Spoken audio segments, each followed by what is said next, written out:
तुमचं व्हॉट्सॲप बंद होणार. होय, मी खरं सांगतेय.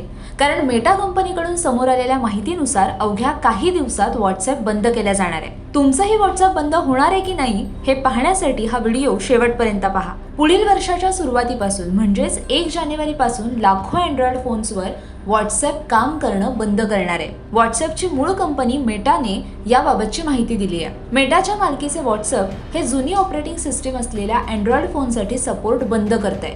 हे जवळजवळ प्रत्येक वर्षी घडतं जेव्हा व्हॉट्सॲप जुन्या ऑपरेटिंग सिस्टीमसाठी सपोर्ट करणं बंद करतं. नवीन फीचर्स हे जुन्या ऑपरेटिंग सिस्टीमवर कार्य करत नाहीत. काही वेळा हे सुरक्षिततेच्या कारणास्तव असं केलं जातं. तुम्ही अजूनही अँड्रॉइडचं किटकॅट व्हर्जन वापरत असाल तर तुमच्यासाठी हा व्हिडिओ खूप महत्त्वाचा आहे. 10 वर्षांपूर्वी आलेल्या स्मार्टफोन्समध्ये व्हॉट्सॲप आपला सपोर्ट बंद करणार आहे. याचा अर्थ 1 जानेवारीनंतर व्हॉट्सॲप किटकॅट व्हर्जनवर असलेल्या फोनवर चालू शकणार नाही. तुम्हाला व्हॉट्सॲप वापरणं थांबवायचं नसेल तर तुम्हाला तुमची ऑपरेटिंग सिस्टीम अपडेट करावी लागेल किंवा तुम्हाला नवीन फोन घ्यावा लागेल. जर तुम्हाला तुमचा डेटा सेव्ह ठेवायचा असेल तर तुम्ही व्हॉट्सॲप चॅट आणि डेटा पुन्हा गुगल ड्राईव्हवर स्टोअर करण्याची तुम्हाला परवानगी देण्यात आली आहे.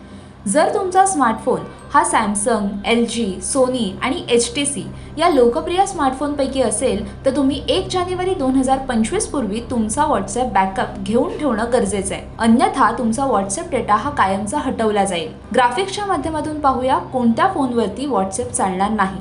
Samsung Galaxy S3, Galaxy note 2, Galaxy S3, Galaxy S4 mini, HTC, 1X, 1X Plus, Desire 500, Desire 601, Sony, Xperia Z, Xperia SP, Xperia T, Xperia VLG Optimus G, Nexus 4, G2 Mini, L90, Motorola, Moto G, Razer HD, Moto E 2040. तुम्हाला ही माहिती कशी वाटली हे आम्हाला comment करून नक्की कळवा आणि अशाच नवनवीन माहितीपूर्ण व्हिडिओजसाठी आणि बातम्यांच्या अपडेट्ससाठी माय महानगर लाईव्हला नक्की सबस्क्राईब करा.